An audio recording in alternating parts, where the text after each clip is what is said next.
আরো বিপাকে সন্দীপ ঘোষের বিরুদ্ধে মামলা পুলিশের। নির্যাতিতার নাম প্রকাশ্যে আনায় মামলা পুলিশের। সোশ্যাল মিডিয়ায় বিতর্কিত পোস্টে 280 জনকে তলব, 30টি ভুয়ো প্রোফাইল চিহ্নিত পুলিশের। বাংলাদেশ পাকিস্তানের প্রোফাইল থেকেও পোস্ট, ভিন রাজ্যের একাধিক প্রোফাইল চিহ্নিত পুলিশের। ভাঙচুরের ঘটনায় 60 জনকে জিজ্ঞাসাবাদ পুলিশের।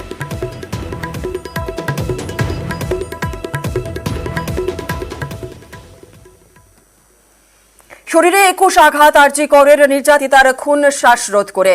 জামা এবং অন্তর্বাস ছিঁড়ে ফেলা হয়। মাথা থেকে হাঁটু পর্যন্ত 21টি আঘাতের চিহ্ন।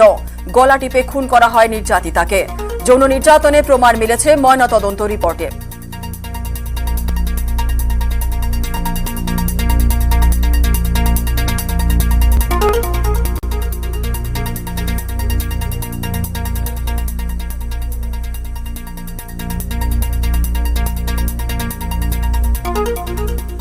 আরজিকর মামলা সুপ্রিম কোর্টে। তরুণী চিকিৎসকের ধর্ষণ খুনের ঘটনায় শতপ্রণোদিত মামলা প্রধান বিচারপতির। প্রধান বিচারপতি ছাড়া বেঞ্চে থাকবেন বিচারপতি জে.বি. পারদিওয়ালা এবং বিচারপতি মনোজ মিশ্রা। আজ সুপ্রিম কোর্টে মামলার শুনানি।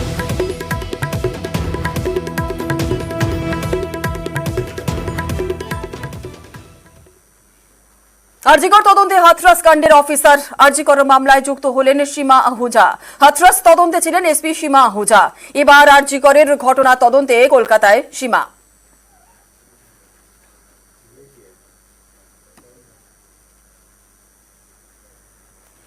আরজিকরে আর্থিক দুর্নীতিতে সিট গঠন। আর্থিক দুর্নীতিতে সিট গঠন করল স্বরাষ্ট্র দপ্তর। সিটের নেতৃত্বে আইপিএস প্রণব কুমার। সিটে আরও 3 সিনিয়র আইপিএস।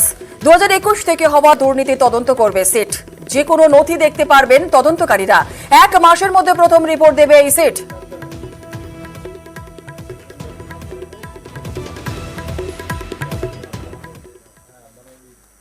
রাত্রির সাথী কার্যকরে তৎপরতা। অবিলম্বে রাত্রির সাথী কার্যকরের নির্দেশ। রাত্রির সাথী কার্যকরে কোনো রকম ঢিলেমি নয়। রাজ্যের সব মেডিকেল কলেজের অধ্যক্ষদের নির্দেশ স্বাস্থ্য দপ্তরের। হাসপাতালে জায়গা চিহ্নিত করে দ্রুত সিসি ক্যামেরা বসাতেও নির্দেশ। গাইডলাইন অনুযায়ী মহিলাদের নিরাপত্তায় দ্রুত পদক্ষেপ।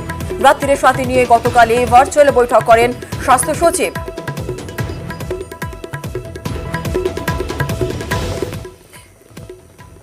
রাত্রির সাথী কার্যকরে তৎপরতা। অবিলম্বে রাত্রির সাথী কার্যকরের নির্দেশ। রাত্রির সাথী কার্যকরে কোনো রকম ঢিলেমি নয়। রাজ্যের সব মেডিকেল কলেজের অধ্যক্ষদের নির্দেশ স্বাস্থ্য দপ্তরের। হাসপাতালে জায়গা চিহ্নিত করে দ্রুত সিসি ক্যামেরা বসাতেও নির্দেশ। গাইডলাইন অনুযায়ী মহিলাদের নিরাপত্তায় দ্রুত পদক্ষেপ। রাত্রির সাথী নিয়ে গতকালই ভার্চুয়াল বৈঠক করেন স্বাস্থ্য সচিব।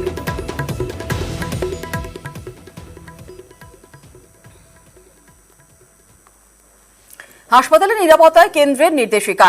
নিরাপত্তা ব্যবস্থায় আরও জোর কেন্দ্রীয় স্বাস্থ্য মন্ত্রকের। এইমস সহ একাধিক হাসপাতালে নির্দেশ কেন্দ্রের। উচ্চমানের সিসি ক্যামেরা বসাতে হবে হাসপাতালে।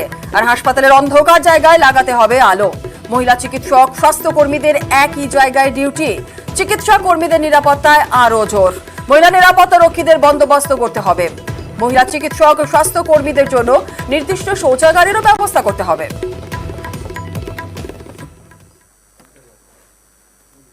আরজিকর নিয়ে সোশ্যাল মিডিয়ায় পোস্ট। তাতে লেখা, মমতা বন্দ্যোপাধ্যায়েরও যদি ইন্দিরা গান্ধীর মতো পরিণতি হয় তাহলে।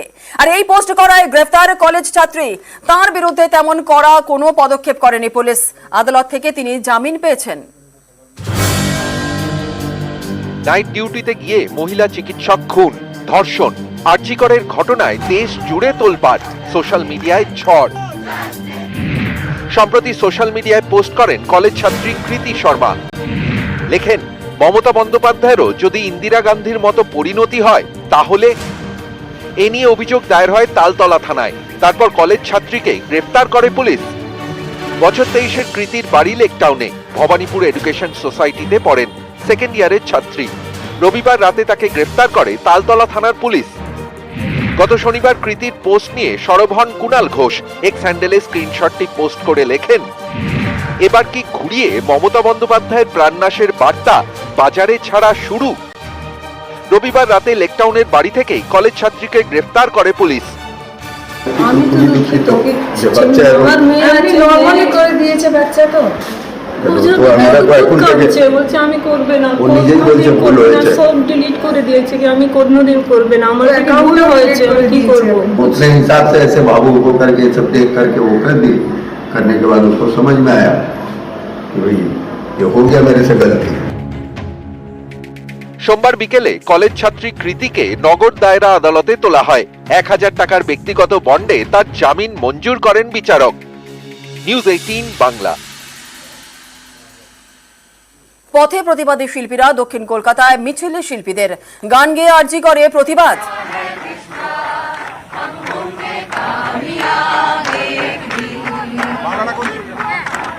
আমরা করব জয়, আমরা করব জয়, আমরা করব জয় নিশ্চয়। আছে প্রত্যয়, আমরা করব জয় নিশ্চয়। এটা আমরা চেয়েছিলাম, কারণ আমরা যারা শান্তিতে থাকি আমরা কোনো কিছুতে খুব একটা কথা বলি না, আমরা ভেতরে ভেতরে জ্বলি, কারণ সবাই তো প্রতিবাদের জন্য নয়। আমরা শিল্পী, আমরা গলায় আমরা সেটা প্রতিবাদ করি, গানে গানে প্রতিবাদ করি, কিন্তু সেই জায়গাটা এমন একটা জায়গায় আমরা এসে পৌঁছেছি, আমরা সবাই মিলে বাধ্য হয়েছি এখানটায় আসতে, কারণ আমরা সবাই শাস্তি চাই, একটাই কথা, শাস্তি চাই, দৃষ্টান্তমূলক শাস্তি চাই, আর কিছু না। বারবার দেখেছি যে জাস্টিস চাইলেই জাস্টিস পাওয়া যায় না। আমার মনে পড়ছে রিজওয়ানের জন্য আমরা নেমেছিলাম রাস্তায়, সেই ফলাফল যেটা পেয়েছি তাতে আমরা খুশি হতে পারিনি। পুঞ্জীভূত বিক্ষোভ মাঝে মাঝে কোনো বাধা মানে না, এবং সেটা এবারে ঘটেছে, কারণ এরকম নারকীয় ঘটনা কলকাতায় আমরা দেখিনি। এরকম ঘটনা যখন ঘটবে তখন চুপ করে বসে থাকবে না, আর সেটা দলমত নির্বিশেষে হবে। অধিকার কেড়ে নিতে হয়, কতটা উঁচুতে যেতে হবে বিচারকর্তাদের, ততটা উঁচুতেই তারা যেন যান, এই আমাদের দাবি। আমরা সঙ্গীত শিল্পী, আমাদের কাছে গান নামক একটি হাতিয়ার নিশ্চয়ই রয়েছে, সেটার ব্যবহার আমরা করছি, কিন্তু তারপরেও মনে হচ্ছে যে পথে নেমে একটা মিছিল না করলে আমরা আরো ঠিকভাবে আমাদের উপস্থিতি জানান দিতে পারছি না। তাই সমস্ত সঙ্গীত শিল্পীরা আজকে একদম একত্রিত হয়েছি, সবাই কাঁধে কাঁধ মিলিয়ে আজকের এই পথ চলা, কারণ আমরা জাস্টিস চাই। একটি জলজান্ত মেয়ে যার 31 বছর বয়স এবং তাকে এরকম নৃশংসভাবে হত্যা করা হয়েছে, এটা মেনে নেওয়া যায় না। এবং এর থেকেও যেটা খারাপ লাগছে যে এই কদিনের মধ্যে সেই দোষী বা দোষীরা, আমরা যেভাবে খবর পাচ্ছি আর কি মিডিয়ার মাধ্যমে, যে দোষীরা এখনও অ্যারেস্ট হয়নি। যে সমাজে নারী পুরুষের সমান অধিকার, সেখানে একজন নারীর ওপরে এরকম পৈশাচিক অত্যাচার হবে, সেটা আমরা মেনে নেব, সেটা হয়নি। আমরা চাই অ্যাজ সুন অ্যাজ পসিবল দোষীর শাস্তি হোক বা দোষীদের শাস্তি হোক।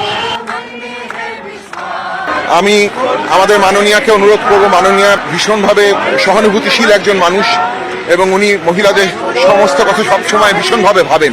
সেই জায়গা থেকে আমি ওনার কাছে দাবি জানাবো, এবং সিবিআই করুক, যেই করুক না কেন, এর একটা প্রপার জাস্টিস বিচার আমরা চাই, সেটা খুব তাড়াতাড়ি, এবং সেই অপরাধী বা অপরাধীদের বেশ ভালো রকম শাস্তি দেওয়া হোক, যাতে এরকম অন্যায়, দৃষ্টান্তমূলক শাস্তি হোক, যাতে এরকম অন্যায় আর কেউ না করতে পারে।